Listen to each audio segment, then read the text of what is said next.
Okay. So when I came here, I had scars. I still had swelling on my body and stuff like that. Because that's what I tell a lot of people also. Don't shorten my name. My full name is Brad. That side, I'm one of 13 children. For one moment, my mom passed away. And a few months later, my grandmother passed away of a heart attack while I was outside playing.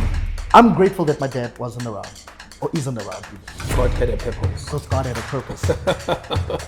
Take Nati's podcast and whatever his social media, whatever, anything that has got his name attached to it. I said, take it to new heights. Have faith. Yeah. Believe.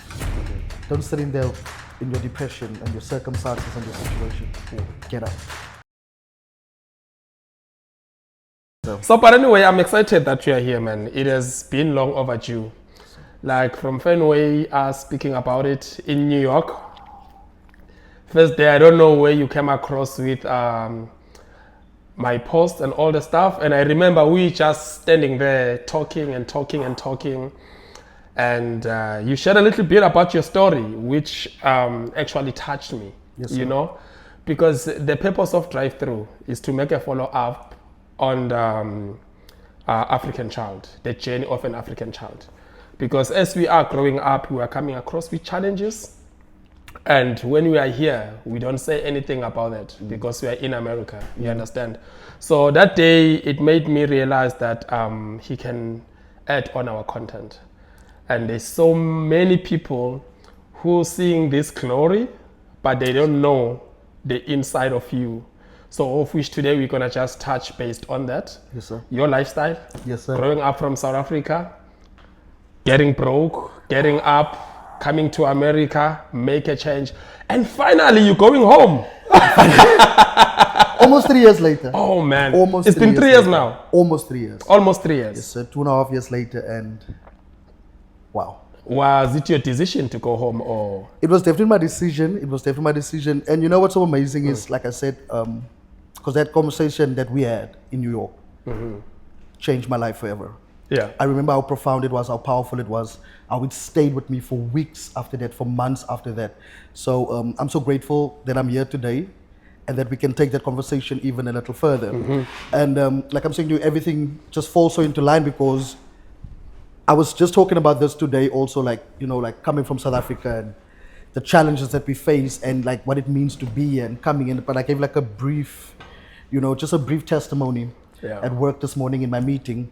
Oh yeah? Oh, yes, sir. Okay, that's good. Oh, yes, sir. And one of the things that I mentioned is what it takes to get here and what it takes to do this alone.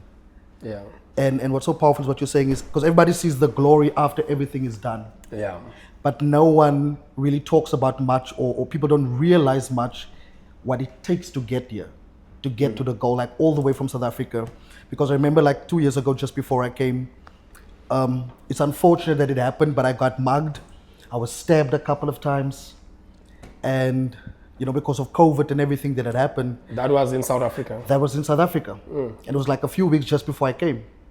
Okay. So when I came here, I had scars. I still had swelling on my body and stuff like that. And you still made it. And I still made it. You really wanted to go. I still made it. Missed the flight even. Remember? We spoke about this. Missed the flight even in South Africa. Missed the flight when I came to America. Really? Missed 2 flights. Why? It's because of the situation that you were going through. No. There was a mistake with the booking that was made. So the people that was responsible for my tickets and stuff, there was a little bit of a mistake. Somewhere. Okay. Let us not go. It seems like you're giving me too much. It's too early. Okay, but no, but anyway, I get you where we're going. But you know, can we take it easy on that? Because I can see now I'm getting shaken about the things that you're talking about. Ladies and gentlemen, girls and boys, my name is King Nati once again. Umtakam Tembo, Umtakam Vela, Sumageza, and Bisa Manza Kone Sangweni. Uchichichi, Namlagonywa Velenyande, Chesla Koslam, Chino the channel. Achu, another day, another episode, and another opportunity to gain knowledge. Here, I'm sitting with Breakley Sisters. Yes, sir. My brother, thank you for making it. Thank you for making it. Thank you for coming through. Yes, sir. Thank you for driving with us, and thank you for chilling on the drive. Thank you, sir. Thank you for the opportunity, man. I'm so grateful. I'm so humble. I'm so happy. I don't know. I just can't wait for us to unfold everything sir. when it comes to your life and all the stuff. By the way, ladies and gentlemen, thank you so much for keep on following it Drive Through Buffet to each and every single day. We really aware of the effort you're taking to subscribe to watch our episode. We are really happy. We are growing each and every single day, each and every single episode. We are getting the subscribers. Bradley. Yes, sir. Bradley. I remember we fought about this. I don't want to pronounce your name wrong. Yeah. Is it Bradley or Bradley? It's Bradley. Bradley. Yeah, it's English. It's an English name, Yeah. so it's Bradley. It's Bradley. Yeah. Okay. So even if I call your name very quick, I don't have to say Bradley. Okay. Bradley. Yes, sir. Okay. And not Brad, because that's what I tell a lot of people also. Don't shorten my name. My full name is Bradley. Bradley. Oh, yes, sir. Not Brad. Because there's power sometimes in your name. Okay. There's power I'm in your about name. to find out about that.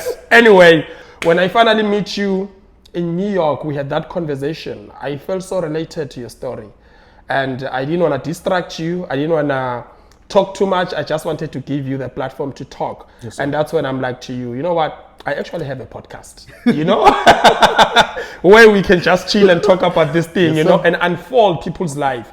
Not in an embarrassing way.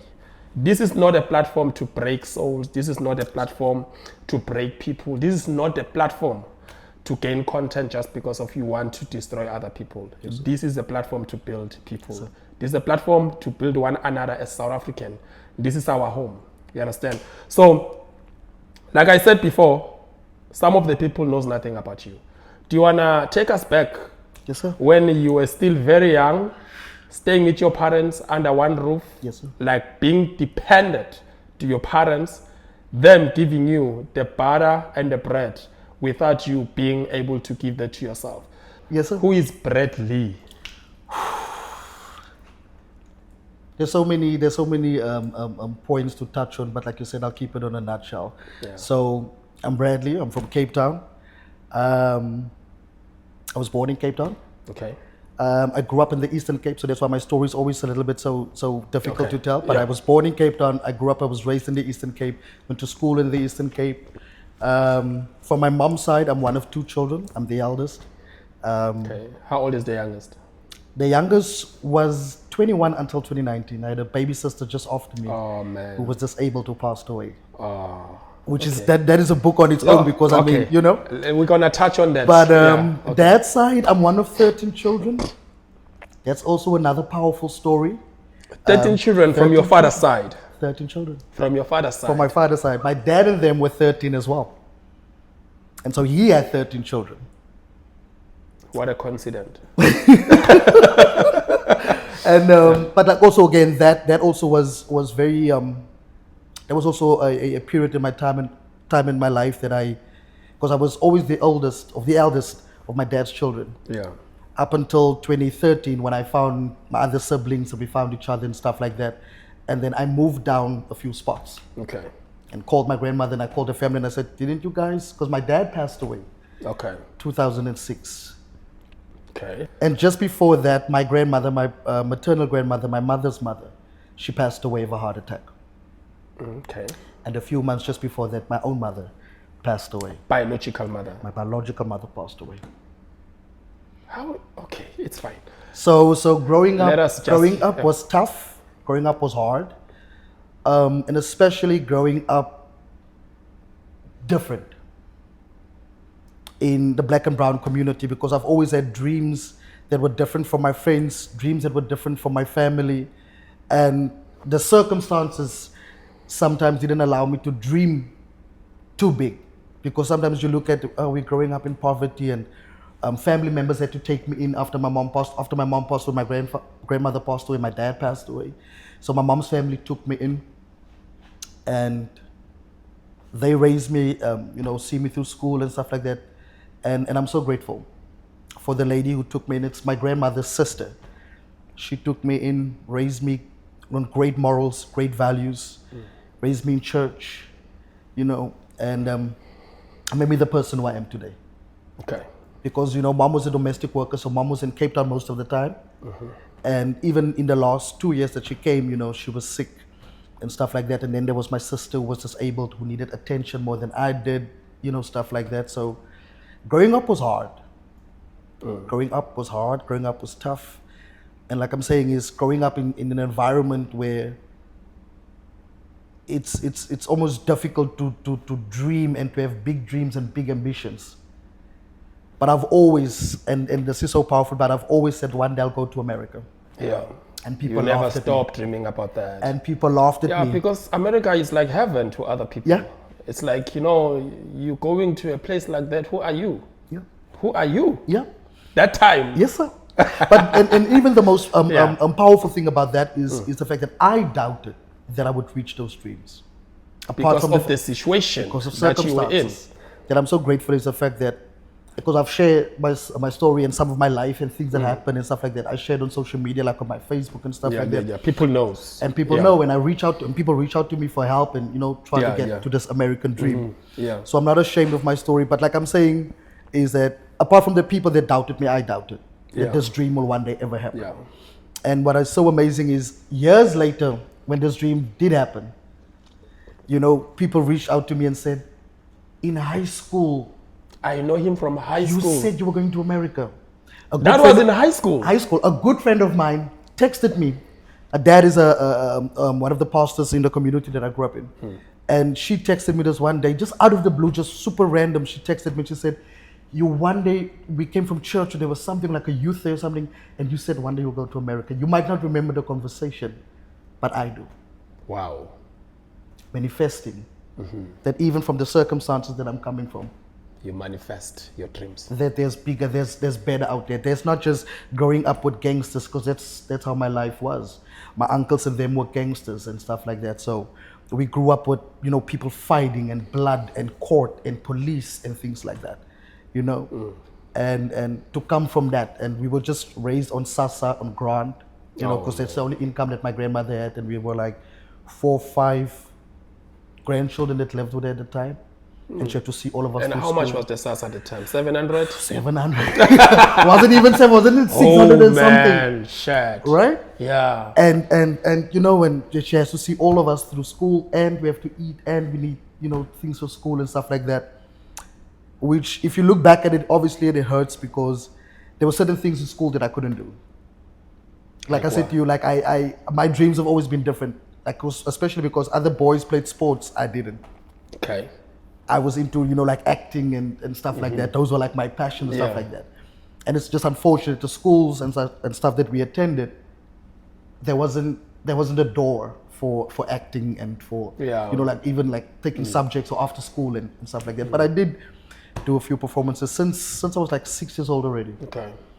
And, but yeah. It seems like you are carrying a lot, not on your shoulders. It's something that you are pulling. Yeah. Because if those things are on your shoulders, I doubt that you are going to look this good today. I thought that you were going to be excited going home. Yes, sir. Like in 2 days from now. I still can't believe it. I still can't believe it. After 2 years and a half, I doubt that you, sometimes, my man, to be honest, your past mustn't describe you. Yes, sir. It must only give you the strength to be the most powerful person in the future, because that was not your situation. Yes, sir. You were never poor. You were never broke, because that time you never worked, you never misused money, whatever the case. That was the background that was created. Part of the story. You understand what I'm saying? Part of the story. So, you are about to tell me about in one house, like you said your father had 13 kids. Yeah. And how many your mother had? 2. My mom just had me from him. And the thing is, we all have different parents. We all have different mothers. Yeah. But in total, we're 13 children. And so far, and this is again another book that I should probably write one day, is the fact that only so far, I'm 32 years old. Yeah. I was 20 at the time when I first met the twins who come before me. So the twins that are older than I am. Where are they now? Then Cape Town. Okay. They're in Cape Town. And then a few months down the line, we met up with my sister, because she found us also on Facebook. And then we found out from my grandmother, because my grandmother was still alive at the time. Bless her, she passed away when I was in New York with you. Really? My paternal grandmother, yes. And you never said anything about I that? never said anything. Even when I got the news, I went downstairs, told TK, and that's it. And I said, keep it quiet because I just need to get through the day. But we'll get back to that one. So we called our grandmother. I called my grandmother and I said, I found these people. This is what these people said. And she said, yes. It's first your sister, then it's the twins, then it's you. Okay. And all of you come out of this house. All of you have been in my house with your mothers. And I said, but you guys told me, my whole life that, I'm dad's firstborn. And she's like, no, it's first your sister, then it's the twins, then it's you. Really? And it's unfortunate that I've tried, but because of I've been traveling over the past few years, I never found out where the rest of the kids are. And I came together with my siblings and I told them, why don't we write to Kumbulakaya and programs like that and just try and find out. Yeah, yes. Because who knows, we might be working with one of our siblings. And you don't know. Could be living next door to one of our siblings and we don't know. And again, like that obviously never happened, and so now we don't know where the rest of the children are. Okay. But our grandmother told us that in total that we are 13 children. But you never met some of your I never met siblings. some of them, which is scary because I could be sitting at an And airport. trust me, drive-through is gonna send a message. Drive-through is gonna send a message. Trust me, internet doesn't forget, my brother. sir. Yes, sir. Whatever that footage we are putting here, it's gonna be there for good. Yeah. And somewhere, somehow, somebody will tell somebody, no, man, I saw Bradley on this podcast. Somewhere, somehow, somebody's gonna come around. Trust me when it comes to that. Because even when I met you in New York, there are those people you can just jump on them and just talk however you want. But there are those people you calculate. Yeah. To say, okay. He's crazy, but hey, it's not somebody like, hey, there's something. This man is carrying something. I don't want to just jump. Hey, Yes, sir. We do have those people. When you see them the first time, you have that respect for them because sir. of the dignity. Yes, sir. You understand? Take me through about, may their souls rest in peace. Yes, sir. Just take me through about you losing your father, your mother, your sister, your granny. I honestly think, if I'm brutally honest with you, if it wasn't for the fact, like I said, growing up in church, Yeah. and having faith since little already, because mom also every Sunday, there was never skipping a Sunday, we had to be in church. Yeah. And having that seed planted in me since little, I think that was the seed that I needed that was going to carry me Yeah. through everything that was going to happen in my life. Yeah. Because, like I said, the one moment my mom passed away, and a few months later my grandmother passed away of a heart attack while I was outside playing. Really? Yes, sir. Wow. I was playing outside with friends of mine, and I was 9, 10 at the time. And as I looked down the road and I saw that there was just people just walking in, and I ran home and I got that she was laying in the room with her hands folded on her chest.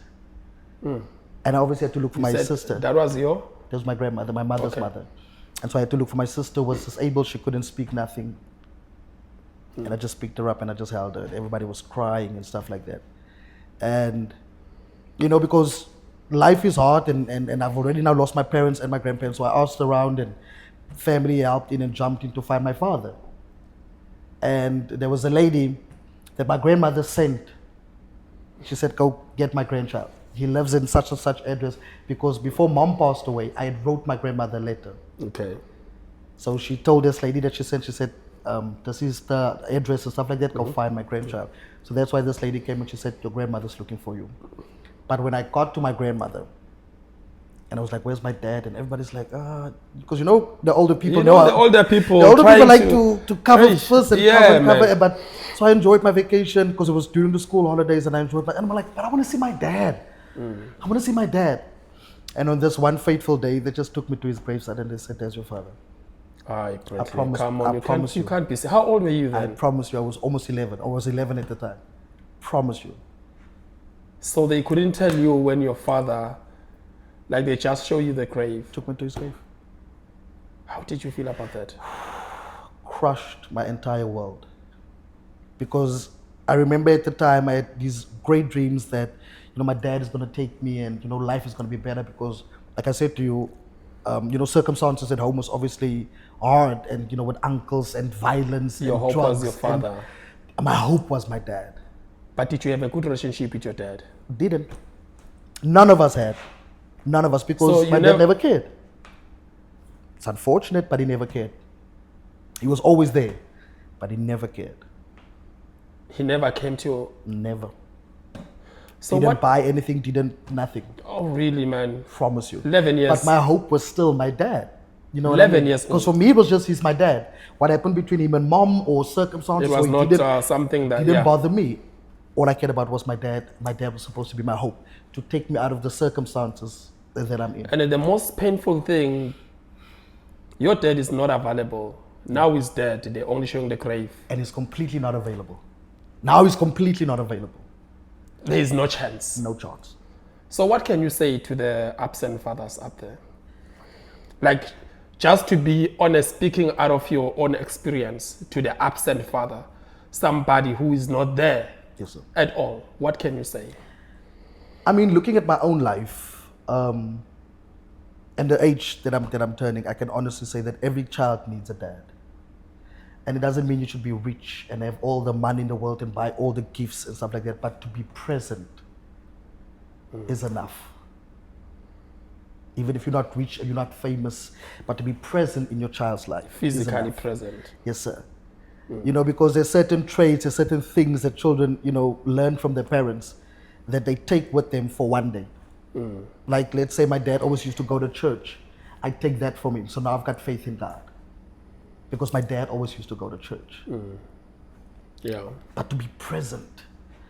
I get a problem, I come to you and I'm like, Dad, this is my problem. You don't need to give me money and say, hey, listen, you can buy this and you can go buy that. But you can sit down with me and listen. You can sit down with me and pray about it. That's what it means to be a present dad. It doesn't just mean you just throw money at the circumstances or the situation. You are touching me, man. You're going to make me emotional. Yes, sir. Yep. Okay. And that's what I would have wanted if my dad was around. Yeah. I didn't need money from him, but just for him to be there, to shelter me, to protect me, to guide me. Yeah. Because there's a lot of things in my life that I had to figure out by myself. If I can give you a simple example, one night I was sitting with a few friends right here in America, and because I'm a late bloomer, so this one time I needed to shave, and I asked the guys, like, what cream can I use afterwards to put on? We are 4 black guys, 4 South African guys. And because of their own testimonies, their dads were never around. They didn't know. So we all had to Google. And so we're Googling creams and stuff like that. And for some reason, one of the guys said, this is sad. That none of us grew up with dads, and now we don't even know something as simple as what cream to put on after you've shaved your face.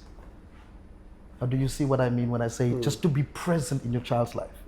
Because if you're present, I could have asked you, Dad, listen, or see even. I could have seen, oh, my dad used to do this, or this is what dad... Just to be present in your child's life. Wow. That's powerful. I'm going to post this on Father's Day. Sometimes I forget it, your father yourself. Yeah. No, man, like I'm being emotional on a very serious note. I'm really being emotional because I'm asking myself. That is why, even though most people are against me when I say this, to say there must be a reason why you're leaving your family coming to America, especially if you have a kid. Yes, sir. Because this H2B program, it's a trap. You're going to chase money, you're going to keep on losing family members back home. Yes, and sir. you can't even go back home and be with them or bury them even. Your kids are going to grow up without your presence. And once they lose control in future, you're going to blame who? Yeah. So it's always important that when we are here, know that we are at work. This is not a vacation. This is not a college. It's not a play park. You understand? This is not a play park. We are here for a reason. You left your mother, you left your father, you left your sister, you left kids back home. Just think about it that, okay, when am I ending this journey? Yes, sir. Because it cannot be like this forever. Unless you decide to stay here. Then make it clear. Yeah. Because at the end of the day, like now I'm being emotional because I'm raising a boy. Yeah. You understand? He's 8 years old now. I left when he was 6 years old. You see. He's starting to ask real questions now. Because it's starting to, it's going to remember things. And things are Exactly. staying. And then now, the most biggest part about it, I'm no longer calling him like I used to before. Yes, sir. Because he's starting to ask me real questions that I can't even answer. Yet. As a dad. Answer yet. Yet. Yes, You sir. understand? And most painful part about it is that he likes soccer. Yes, sir. Who's supposed to take him to the soccer field? Yeah. I cannot blame anybody. He likes acting like his dad. Who's going to take him to acting classes? Yes, sir. I'm missing on a lot. I'm not blaming this opportunity. It opened doors for me. Oh, yes. But let it come to where you say now it's enough. Like you, I respect what you said, man. But what you should remember also, Nati, is this HTB program and this whole American thing, and even if you work on the cruise ships, and I want you to take this with you, it's a blessing and a curse because, like you said now, it opened doors. Yeah. And it allows you to pay for certain things for your son. Yeah. And circumstances back home, and it changes lives, and people get to buy cars and build homes. People who live in shacks Yeah. get to buy a home. You know, people get to send their kids to the best schools. Yeah. This is what it means also to sacrifice. Yeah. But now what you're saying is so powerful because you have to say, I've sacrificed so far. Now I've done good so far. This is now enough. Now I need to go back home. And some people take it way too far. Yeah. They don't want to go back home because they get so caught up in the glitz and glam of living far away, because some people run away from responsibility. But that's neither here nor there. But for you to remember that you're sacrificing, and especially now while your son is young, that this is your sacrifice. A sacrifice isn't easy. I know. But if you make it and you do it the right way, it will be worth it. Because your son also will get to think and say, Dad, I was angry at the time or didn't understand at the time, I was too young, but I get it now, and thank you so much for doing it. As long as you know where to stop and say, this is how far I've sacrificed, this was the Can you goal. just be the hoster now?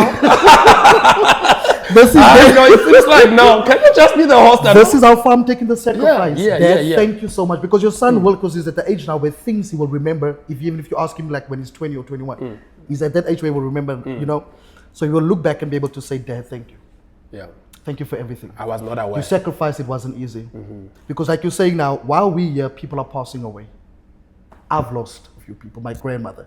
I've lost some of my best friends that I went to school with. I've lost colleagues, people in my neighborhood, uncles, aunts. Things happen back home. I saw a picture the other day of my grandmother, like I said, because I call her my grandmother, the lady who took me in and raised me after mom and them passed away. Yeah. And she's older now. And she's gotten old. Yeah. And you're still here. See a picture of you know, some of my cousins and them kids, and you look at the picture and you're like, this kid was a baby when I left. Yep. But sacrifice isn't easy, but if you do it the right way, it will be worth it, because you're doing the right thing. Wow. That is amazing, man. I think this is one of the episodes that is too related to my life. I feel like you are reading my heart. Are you not a prophet? I mean, It seems like it seems like we are reading my life. anything is possible. Yeah, but you telling me about your dad and your chance sitting together, being unable to figure out the cream that you should use for shaving your beard. Do you think growing up without a father created an impact in your life, like a bad impact? You could have been someone different today, or you don't regret being the person that you are today, even though your father was not there? Do you think your father being there fully, you were going to be a different man? That's a great question. That's a great question, because the question is so part of my testimony and my life story. Yeah. And allow me to answer you like this. I one day watched something where they say God works in reverse. Yeah. God works in reverse. And I gave my brothers this because the twins before me have always been sad about the fact that, you know, we lost out on a dad, and because the twins also wanted to play sports and they loved sports and stuff like that. And so I said to them one day, I didn't fully understand it at the time, but I said it anyway until I met it. And I opened their door and I finally understood it. I said to them, God works in reverse. We became every single thing. We became everything. We became fully who we are because our dad wasn't around. Okay. I'm following. You might not like it. You might not like it. Some people don't like, but if my dad was around, my life would have been. Who says if your dad was present in your life, you would have been the super great human being? God sometimes works in reverse. There's a reason our dad wasn't around and God took him away forever. Because just one of two things. I could have been so much weaker than I am today because I had a dad. Mm-hmm. Dad, I've got a problem. Dad, this is what I'm going through. Dad, I need money. Yeah. Dad, I can't figure this out. Dad, what if I would have used my dad as a crutch? Yeah. God works in reverse. I became everything, as painful as it was. Mm-hmm. I went through some of the hardest things in my life alone because I grew up as an orphan. And I am an orphan. Okay.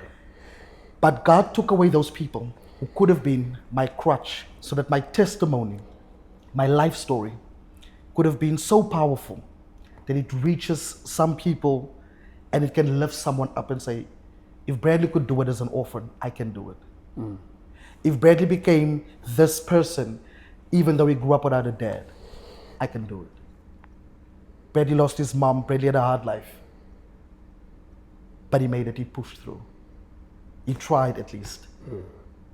God works in reverse. So for me, it's I'm grateful that my dad wasn't around, or isn't around even. God had a purpose. Because God had a purpose.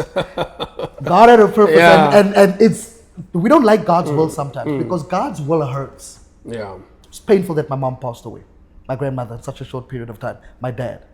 And then I lost almost everything and everyone that I've loved. And I have to face every challenge and I have to face everything alone. Standing at the airport alone.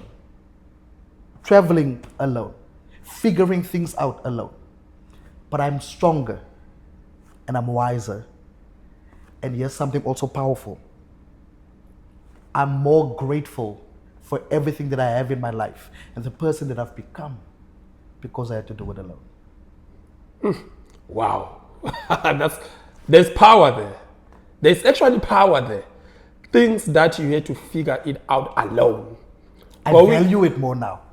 I appreciate it more now. During that moment, respect it more now. Yeah. Because I had to do it, I had to conquer whatever mountain I had to face. I had to do it alone. So I can appreciate it more. Like coming to America and working here and like earning in a different currency, I respect it a lot more. Yeah. I'm grateful even more. Because it didn't come easy. It didn't just come. I had to figure it out by myself. Go to interviews by myself. Do this by myself. Do that by myself. Figure out how to everything by myself. Money to get there. Getting an outfit to impress on your own. But Nati, let me be brutally honest with you. Because like I said, we don't always like God's will because God's will hurts. There are a few days and there are some times where it's painful to sit so far from home and be away from everything and everyone that I love. And then there are days that I feel extra alone because I've got no one to even call. I saw that on you in New York. I saw that. I can witness on that. But here's the thing. Most people know me as Bradley's the strong guy. Bradley's super strong. Bradley's this, Bradley's that. And Bradley's funny and Bradley's great to work with or Bradley's this. Sometimes I'm a villain in some people's story, but that's okay. There are some days where it's hard to be so far away from home.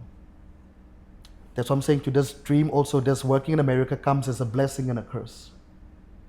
Because you lose so much. Ish, my man. And on the one hand, you gain so much and you learn so much and you win so much. But let me tell you, not having my parents around, both of them, and even grandparents, is hard. And it's painful at times. It's painful at times. But here's the thing that I've also learned very early on in my life was the fact that this is my life. I'm responsible for it. I get one life. And that's why I pour my heart and soul into everything I do for me. I've got one life only. So I could either sit and be sad about the fact that I grew up without parents, and I didn't have a dad, and didn't have a mom, and we didn't grow up with money, For how long? For how long? Or I can achieve great things like sitting here today. Yeah. I was in New York and a radio station reached out to me. Really? And my voice spoke in South Africa while I'm sitting in New York. That's power. I'm sitting here today. Your voice is going to travel soon. I was responsible for hosting a party, an LGBTQ party, the other day. Nice. Me. I became full circle, and I'm still learning and still becoming. Even though my past had hurt me, but this is my life. So I took responsibility for as painful as the things that I've lost and loved, but this is my life.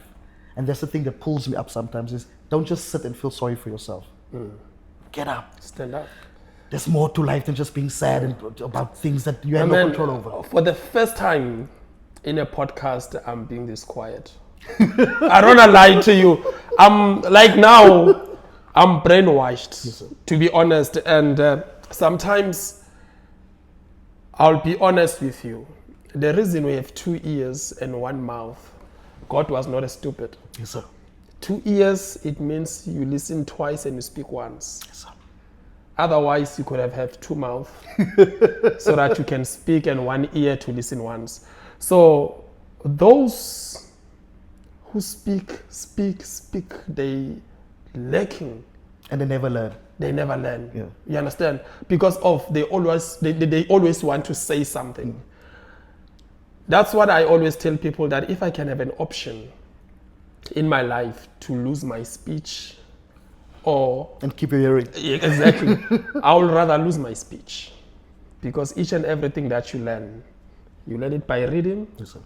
and listening. You never learn anything. Do you Yes, sir. understand? So for the first time, I'm sitting and I'm clueless. You see, I even took away my laptop. All the questions are there. I just took it away because now Let it flow naturally. we are not in theater here. Here we No are, acting. not acting. Here we are unfolding someone's life. This is your book. And for you to be able to tell us more about yourself, let us be realistic.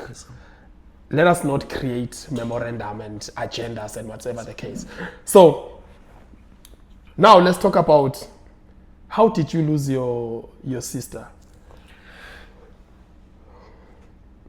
First, like my babysitter, like I said to you, my babysitter from my mom's side, like I said, she was disabled.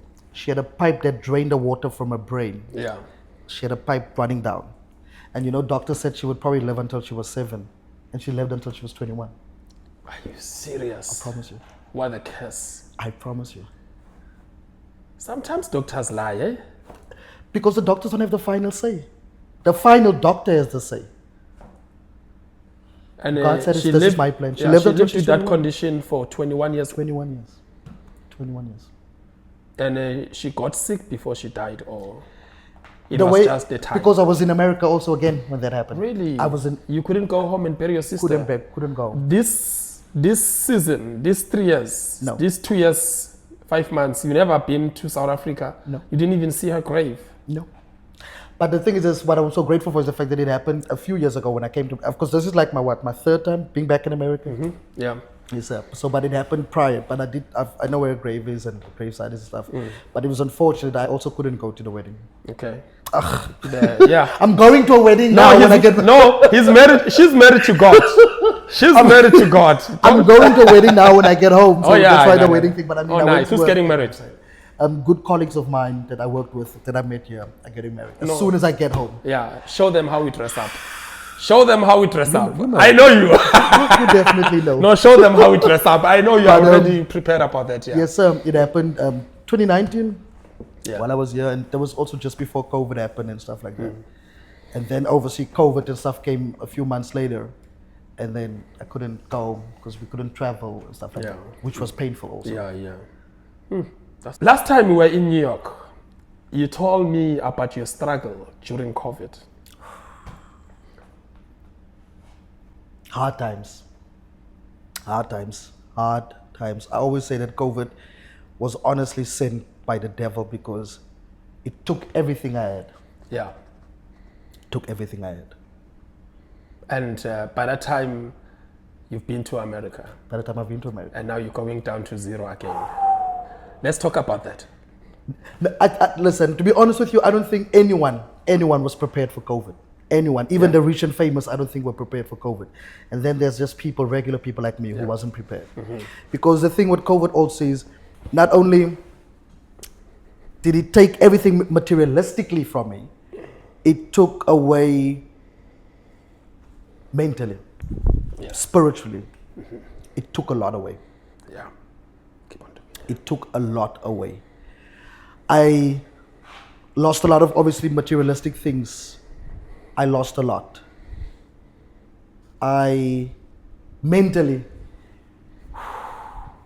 I went down into a place that I've never known that I could be. It was COVID was a scary time. Depression was real. And again, if it wasn't for my faith in God, I almost didn't make it out of COVID, not because I had COVID, Yeah. but by the way COVID affected me. By the way COVID affected me, made me suicidal. Made me suicidal. And I even tried to commit suicide 2 or Really? 3 times. 3 times. I'm ashamed During COVID. during COVID. Why? I'm ashamed to say it. Because I didn't see me getting up from where I am. Restaurants were closed and stuff like that. Bars and stuff like that was closed. And this hospitality is my industry. It's what I know. Do you know what I mean? Yeah. Because I didn't go study because, life didn't afford me to go Yeah, study yeah. after school. After school was, listen, get your first job because there's no bread at home. There's no electricity. There's no this. Do you know what I mean? I didn't have things even, so hospitality is what I know. It's what I love, is what I enjoy. And COVID came and And then took COVID that away came. from you. Your hope. My whole hope, my life. That's what I'm saying to you. I almost lost myself in COVID when I didn't even have COVID. And God has been so grateful for me for that. I'm so grateful.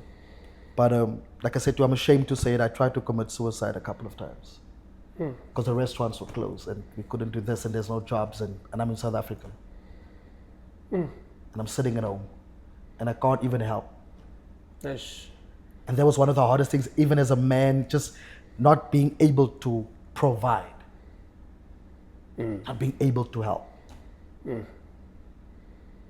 And I lost, like I was saying to you, And I how lost long everything. did that situation?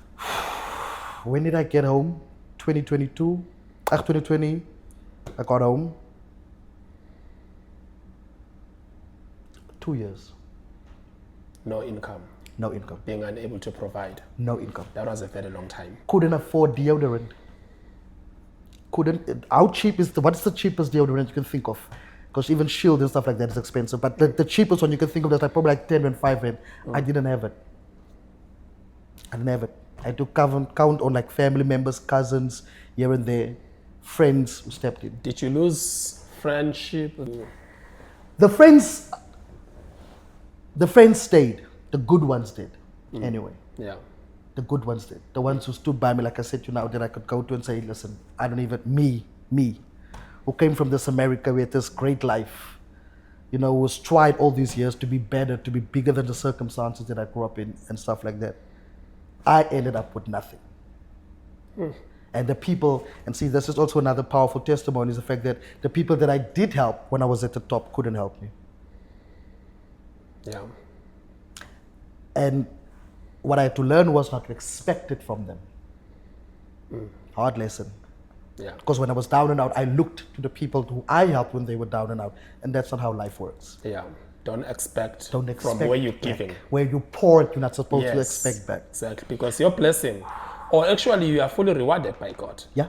Exactly. So that's how it is, man. That's why sometimes when I give, I don't expect anything in return. And I'm not going to go around and say, because you did me wrong, I want this now. Yeah. I don't do that. When I give with no expectation because I don't know where my reward will coming from. Yeah. You understand? So that's what I'm saying to you. The good ones stayed and obviously motivated me, encouraged me, and like, listen, you'll get back on your feet. Like, let's pray about this. Yeah. You'll get back on your feet. You will make it again. You know what I mean? And if anything that you need, we got you. We'll try. We'll figure it out. And I think that's the thing that also saved me and made me look forward to living again. Is having friends around me who are positive people. Friends around me who are praying people. People whose faith are deeply rooted in God. And that could give me a word to hold on to. And give me that will back to live. Yeah. I remember when I called a friend of mine and I said to her, I think this is the last phone call. She said, why? I said, I can't do this anymore. I'm tired. I'm tired. I tried. Yeah.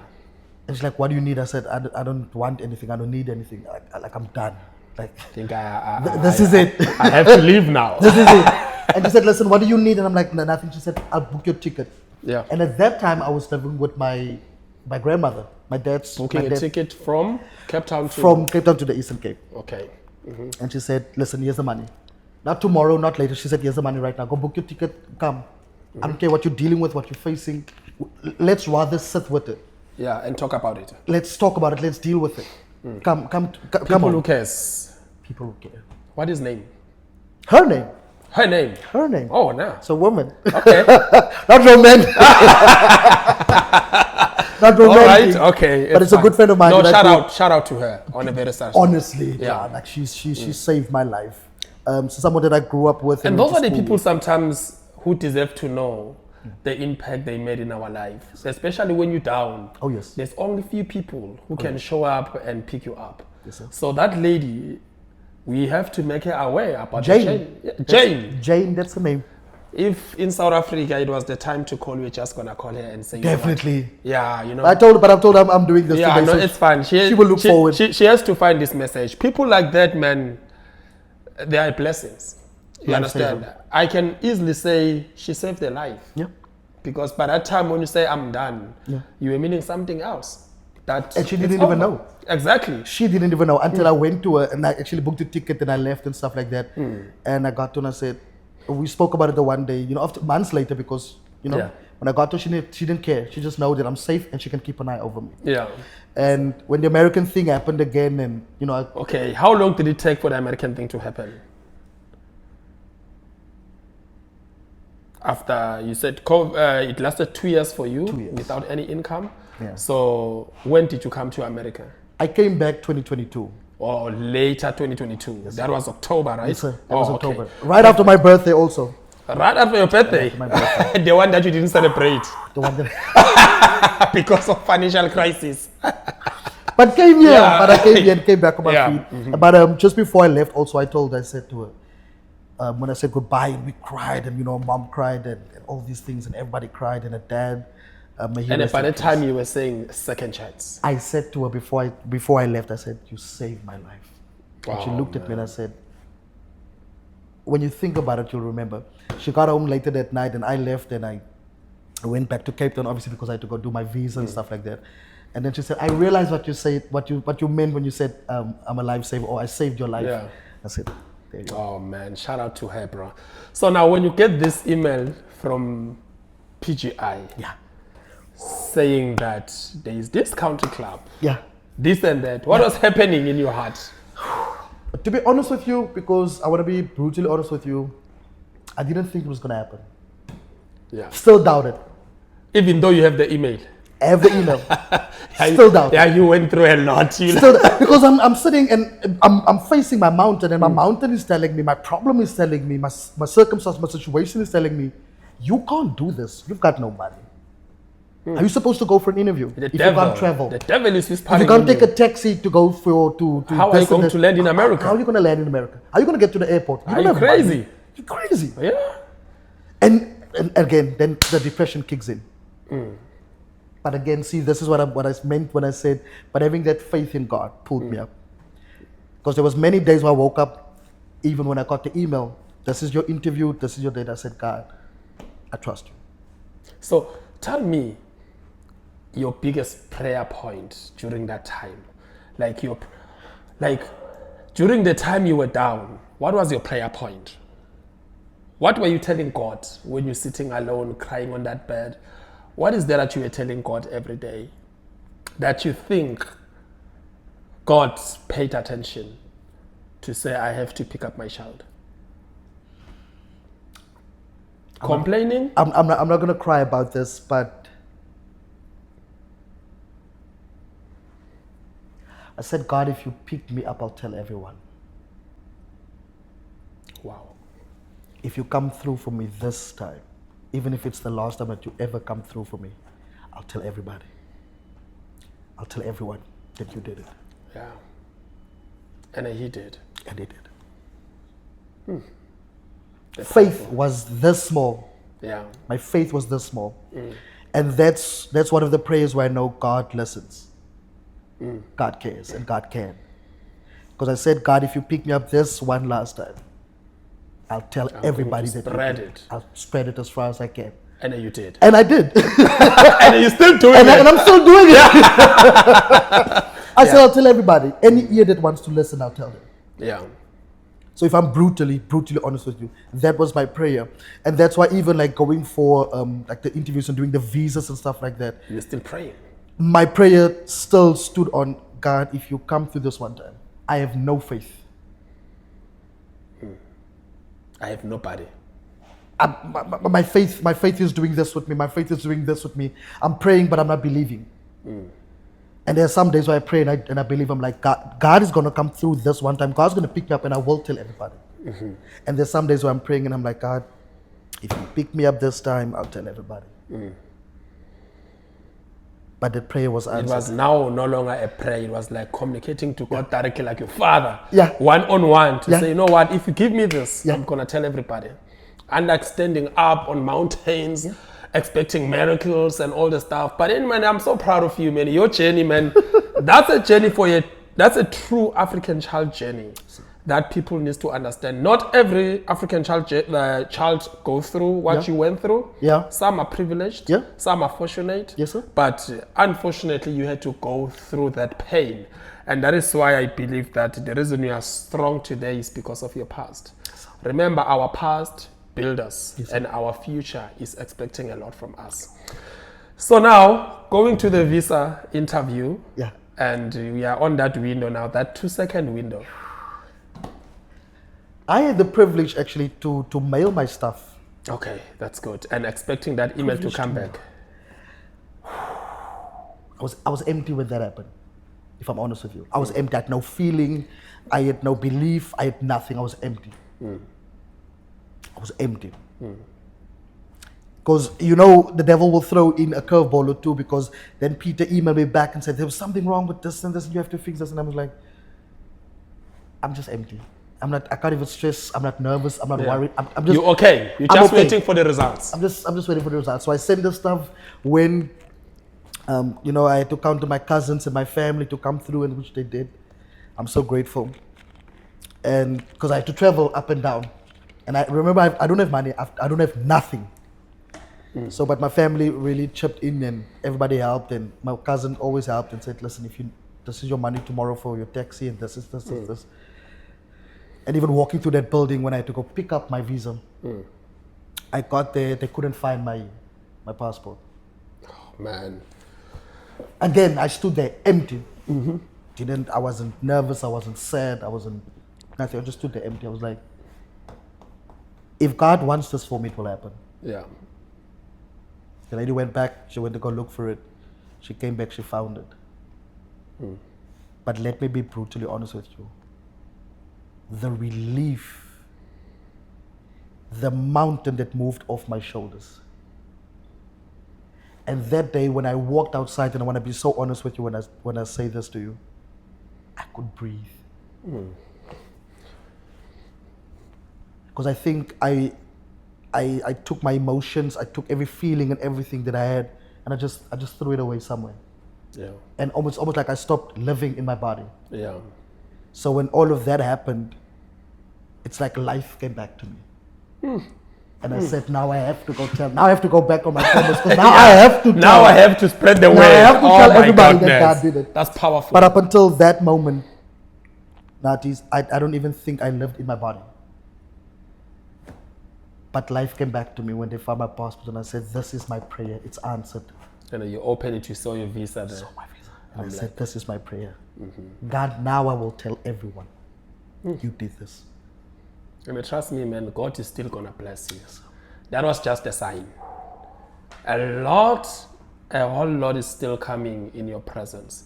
Because I feel like you've been collecting a lot of testimonies, and everything is happening to you alone. Yes. You know, sometimes when you are down, you feel like you are alone. And the truth is, you are alone.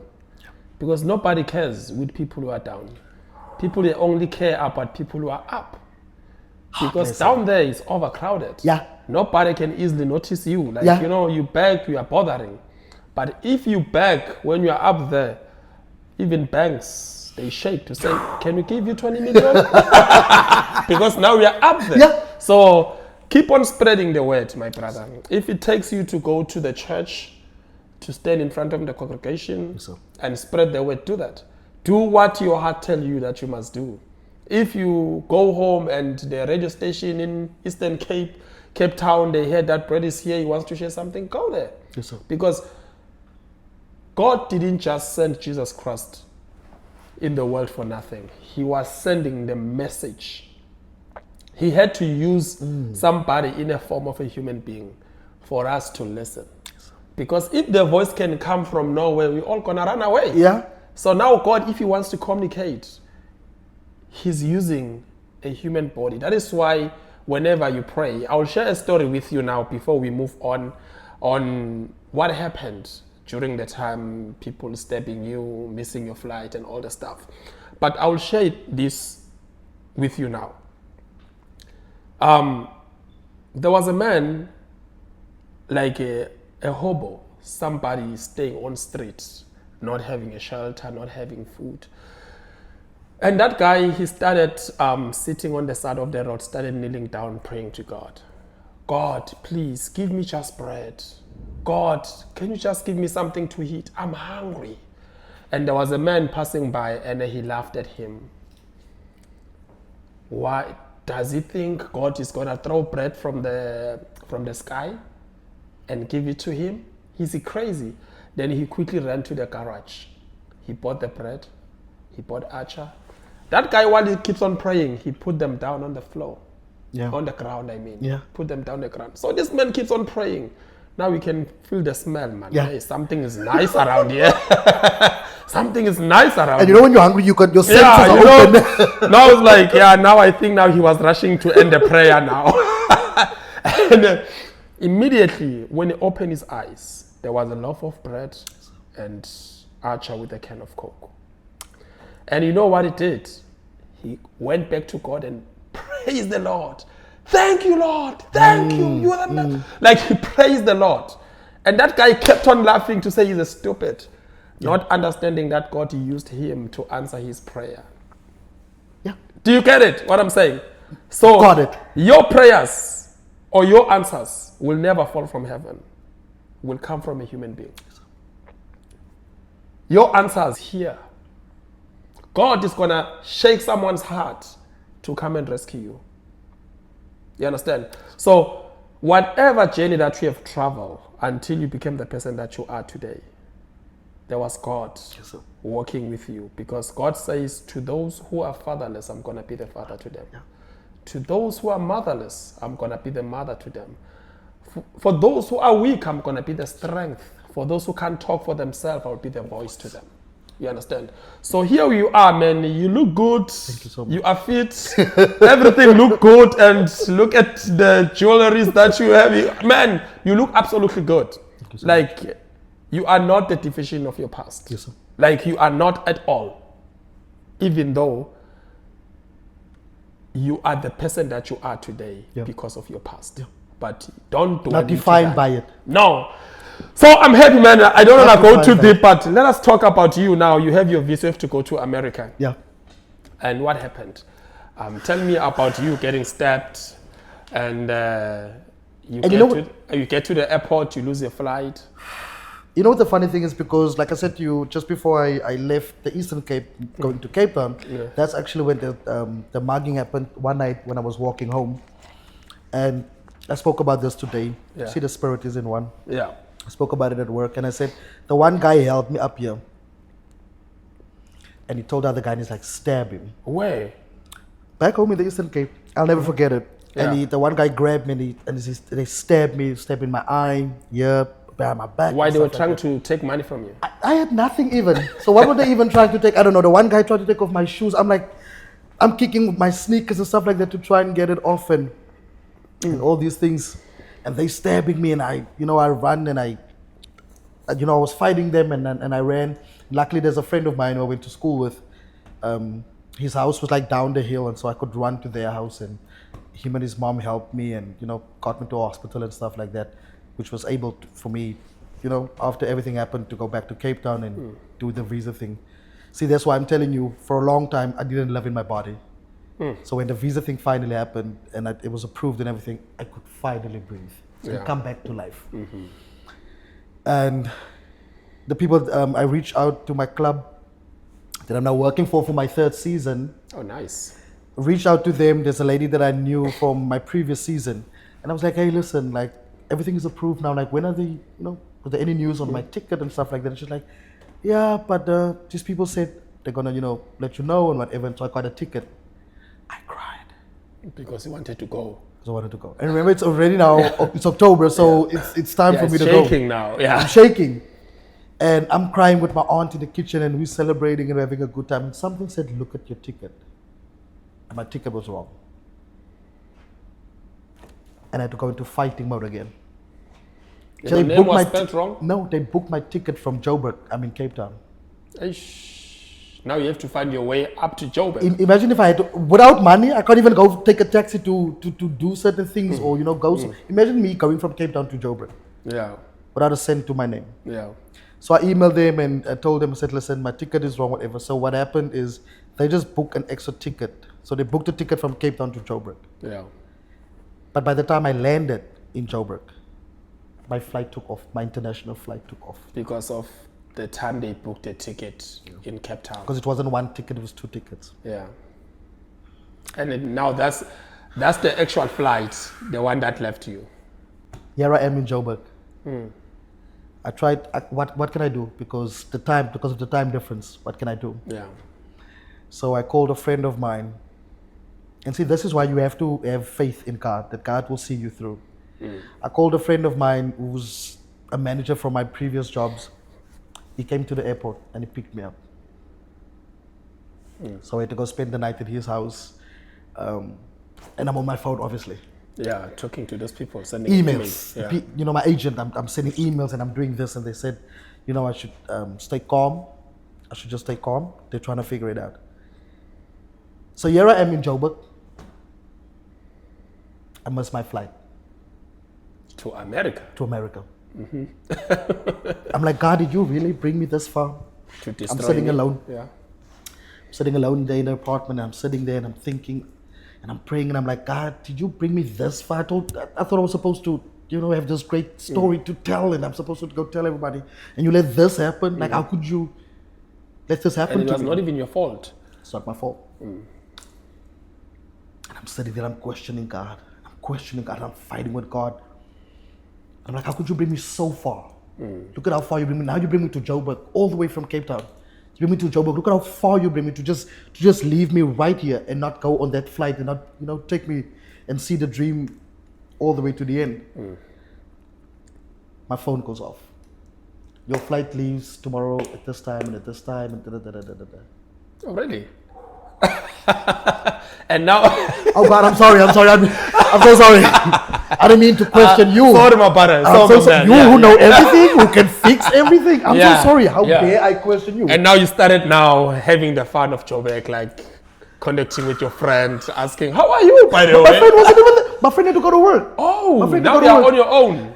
But now I'm there. I'm sitting, I'm relaxing. I'm having a great day. I packed my bags. I repacked my bags. Everything. Took a nice shower. I'm nice and relaxed. My friend got home. He sent me out for pizza. To go buy pizza. Yep. I go out, I go buy the pizza. My friend texts me, he's like, listen, what time did you say again your flight leaves? And I'm like, this is the time. He's like, whatever you do, leave that pizza box right there and get back in now. We gotta leave. And Joburg traffic. Yeah. But we left. I got into the plane, made it to America, and I'm like, finally. I'm here.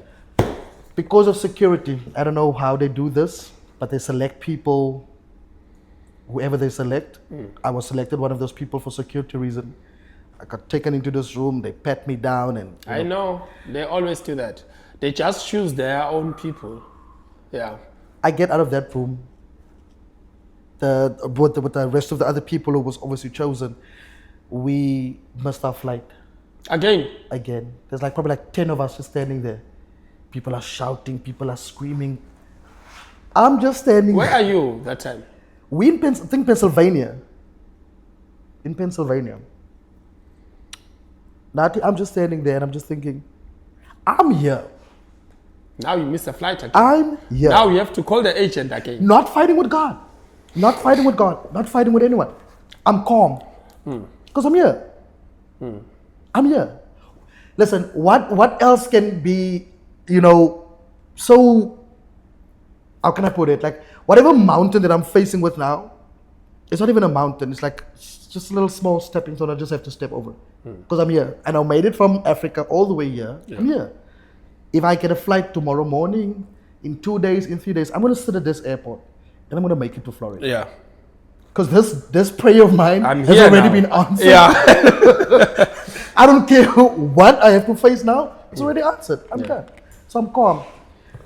So we stood there and everybody's shouting and everybody's shouting. And I'm just standing there and I'm calm.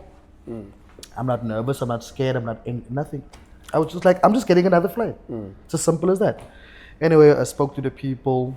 They reached out to, I called my agency. I called the people. They said, listen, just hear out what they have to say. I said, okay, listen, I'm on the phone and I'm standing with this. And remember, everybody's shouting at the same time.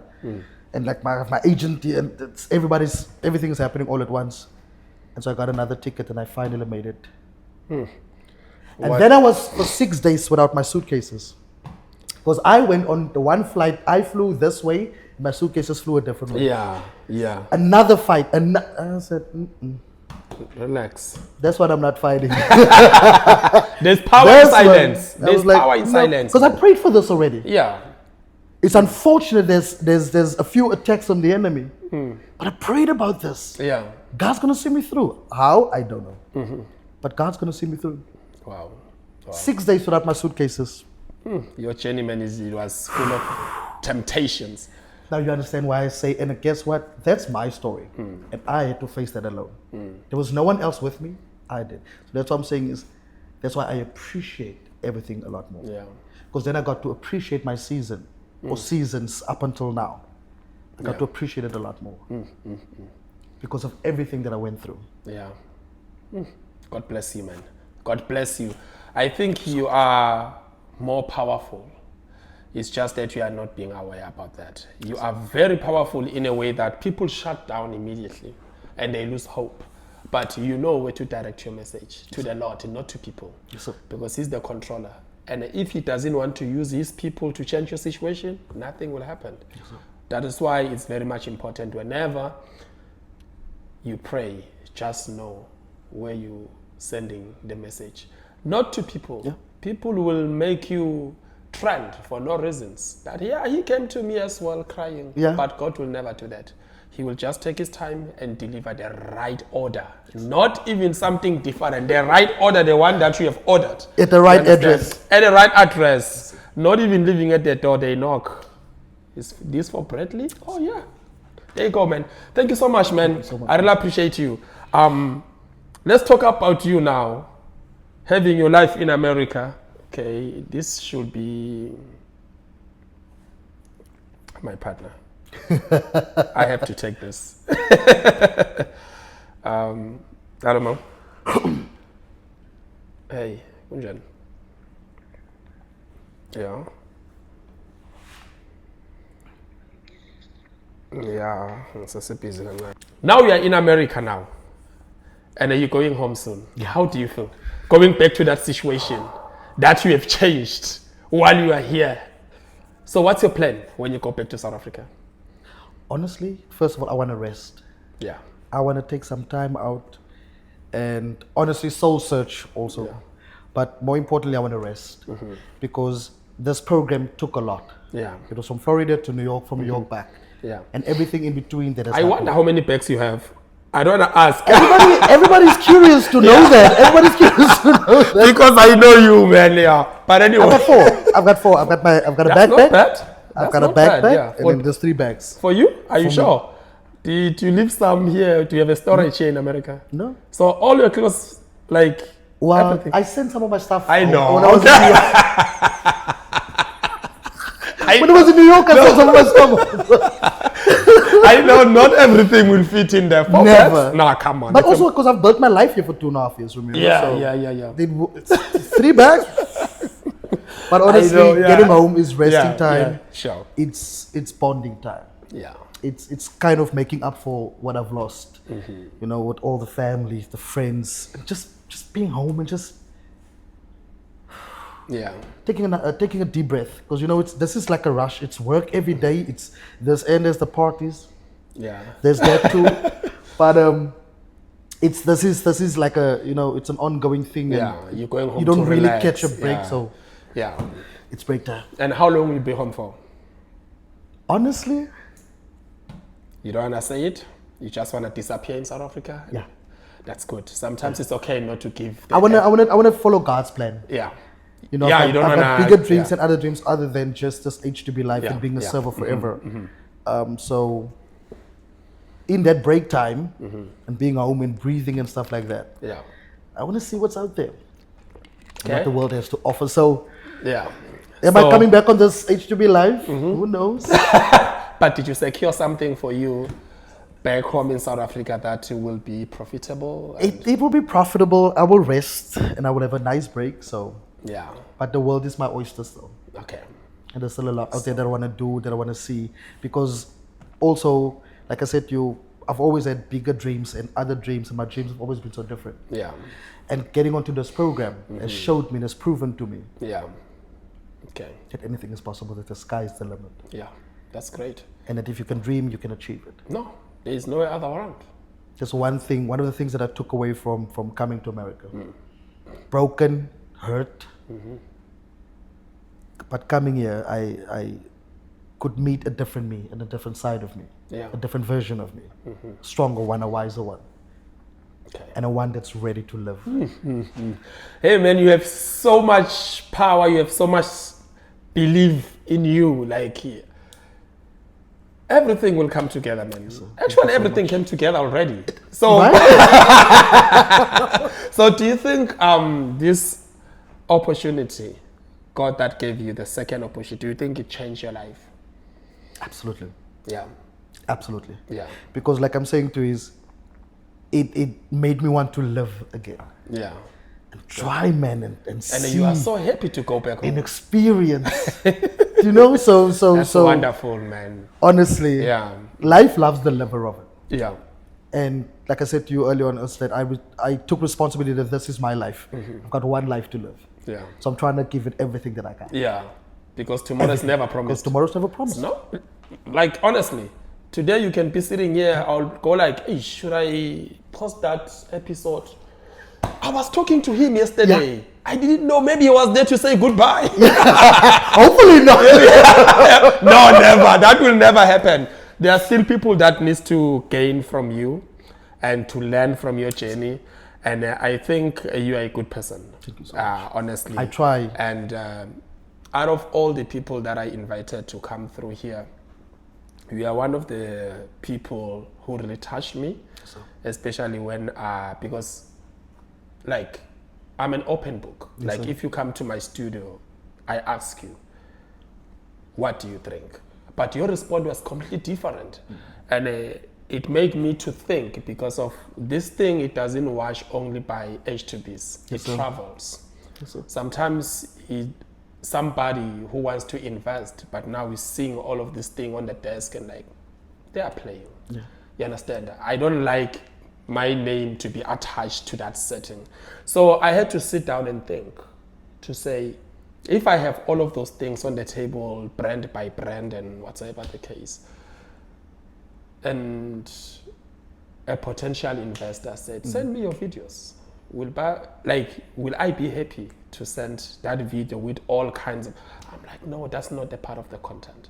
You made me realize that this is a special platform where people had to unfold their stories, tell their experiences. So why it is on the table? Let me just I had to think about it. let me but, just quickly walk with you in there, and I'll say it briefly. yeah, When I prayed before coming here and to be here today, yeah, but from my mouth to God's ears, and I've got good faith that God will see it and it will come to pass. yeah, but I want to sit with you and first and speak it into your life while looking at you and saying it to you.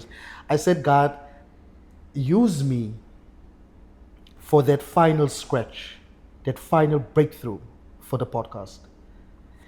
Use me today. And I said, God, take Nati's podcast and whatever his social media, whatever, anything that has got his name attached to it. I said, take it to new heights. Use me as the instrument today to take him everywhere that he prayed for. Yeah. Use me today. And let everything that he prayed for come to pass. Take him to the heights that he asked you for. Use me as the instrument, even if it means that I just had to come there and just be here with you physically and sit with you. Yeah. To rub that thing off or to give you that thing. That was my prayer today. I said, God, use today's podcast. If he prayed for so-and-so followers, or he prayed for this, or this is what he prayed for, or this is what he would want one day from his podcast, I said, God, use me today to finally break through that ceiling. Wow. And that everything that he asked you for comes to pass. My man, thank you so much for that. You're giving me hope, because we cannot just do this for nothing. Yes, sir. The aim is to grow, Yes, sir. not to destroy. The aim, we cannot just spend an hour here talking. For what? The aim is to grow. The aim is for our voices to travel the world. And to change someone's life. Exactly. And to change someone's life. Change someone's life. Who could tell that Bradley, Mr. Confident? Your walk says everything about you. Your walk alone, the way you address yourself, the way you speak, the way you correct people when they do you wrong. Yes. I just like the confidence in you, man. I just like you liking yourself. There was a time in New York where on your birthday you just dressed up isiXhosa outfit. Yeah. And you just went there by yourself without anybody. Yeah. You didn't need any company to come and celebrate your day. Yeah. You bought balloons, champagnes, cakes. It was my first time to see somebody celebrating their day alone. And when I asked you, you were like, this is a very special day for me. Nobody understands where I'm coming from. Because I didn't think I would live so long. Exactly, you I didn't think I'd understand? live so long. So seeing you wearing the isiXhosa outfit, having balloons, and Malusi, he was like, is he crazy? And I'm like, man, I respect people like this because he doesn't need crowd to make him feel special. Bradley's confident, the way he walks, and even the way people judging people with confidence, the way you have, like they call like, yeah, Papa, unje. Full of But himself, you never responded to such because it's negative. They don't know where you're coming from. They were not part of your journey. Yes, we sir. all have our different journeys. So what I like about you, my brother, it's your confidence. And trust me, the confidence that you have intimidates so many people. I know. And not Some people say it to me. Yeah, no, it does. No, it gets to me. Some people would say it with their own mouths. Yeah. Yes. Keep on doing that, my brother. Yes, sir. There are so many of us here in this circle that we are in. We look good we look Instagram. Yeah. But there are things that are hidden. We don't post our shame on Instagram. Yes, sir. And people, when they look at Nati sitting there on a microphone, they think he made it in life. They think it's good. They think everything went well. They don't know where I'm coming from. So today you were here to unfold that. There is a child who's sitting here, who's blaming his father until today that if my father was there, but today you told them, stop doing that. If my mother was there, stop doing that. Because you grew up in that kind of a situation without all of these people. And still made it. And you still made it. Yes. You're sitting here, you're still saying, God, you are powerful. And I'm so happy, man. Trust me, this is not a platform just to make fame. Otherwise, I could have gone to Instagram and whatsoever and buy the likes, because you can buy the content. You can buy followers and all that. You see why I prayed for yours, because yours should come naturally. It comes naturally. And today, someone will laugh when I say I'm celebrating 120 subscribers out of my own making without having to pay. And you know, what does it mean when you say 120 subscribers?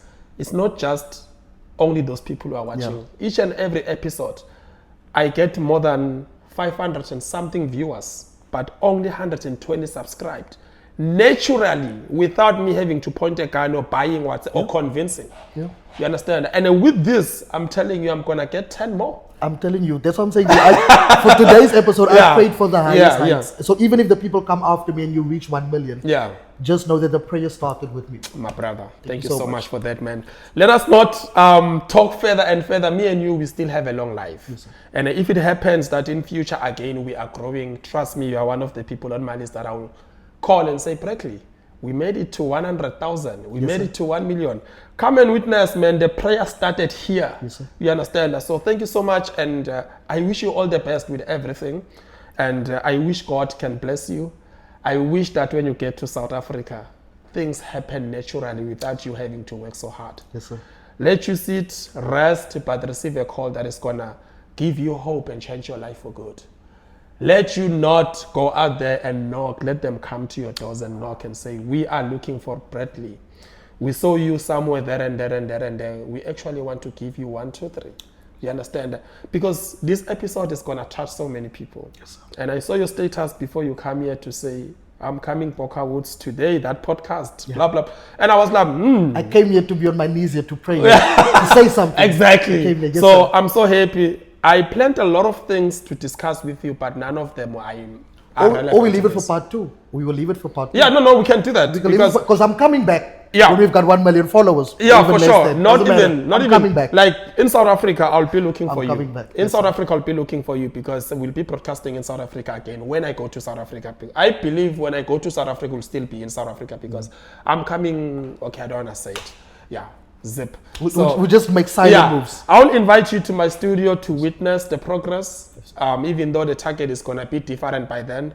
But I'll be very happy to sit with you again. And when you come back to America again, if it happens that I come back though, I'm going to call you to become the witness. Yes, sir. Do you have anything to share with us before?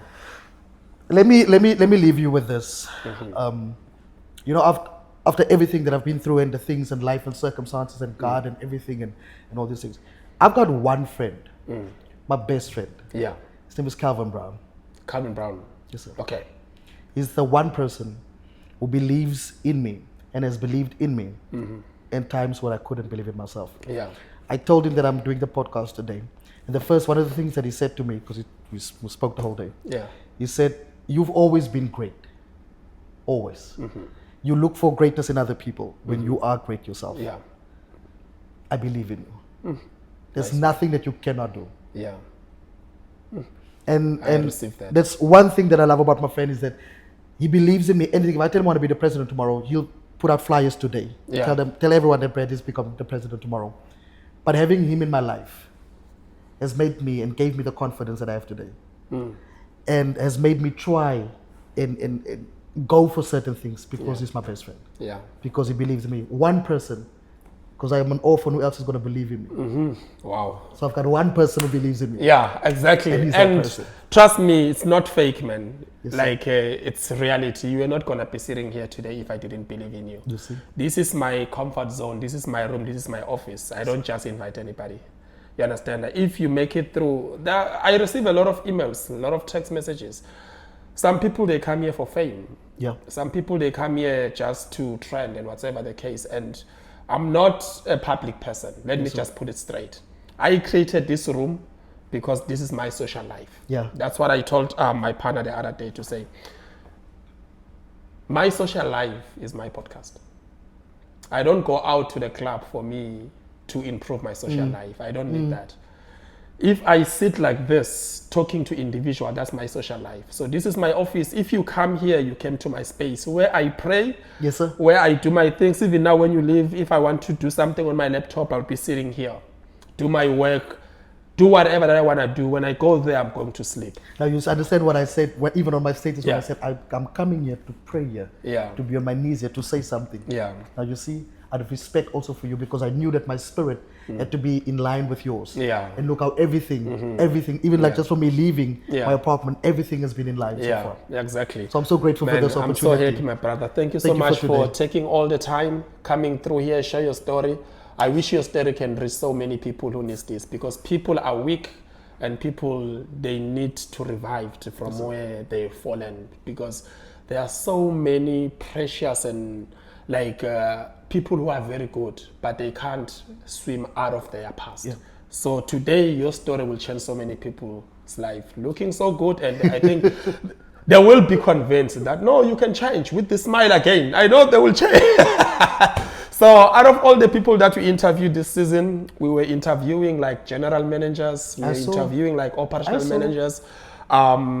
Peter Petrina is also coming. Yeah. We are having executive chefs, and trust me, out of all these people, you are the only H2P server on this season that I felt like it's worth it for me to speak. And I'm interviewing Chris Fenway on Saturday. When I get to Fenway, I'll be setting up there by the fire pit. I'm getting Chris. Exactly. So, man, this season, it happens that we are part of it. How? I didn't know. I don't know, but it was by the grace of God.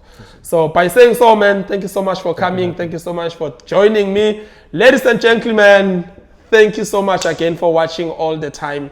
Keep on subscribing on YouTube. We are Thrive_through23. On TikTok, we are Thrive.through23. Thank you so much for your support.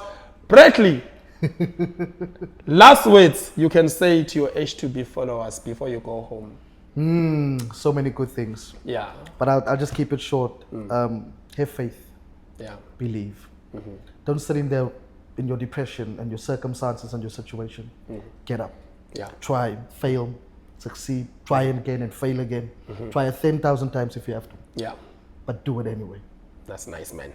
This is how we close it. Thank you for watching. All right, my it's caught in the crossfire.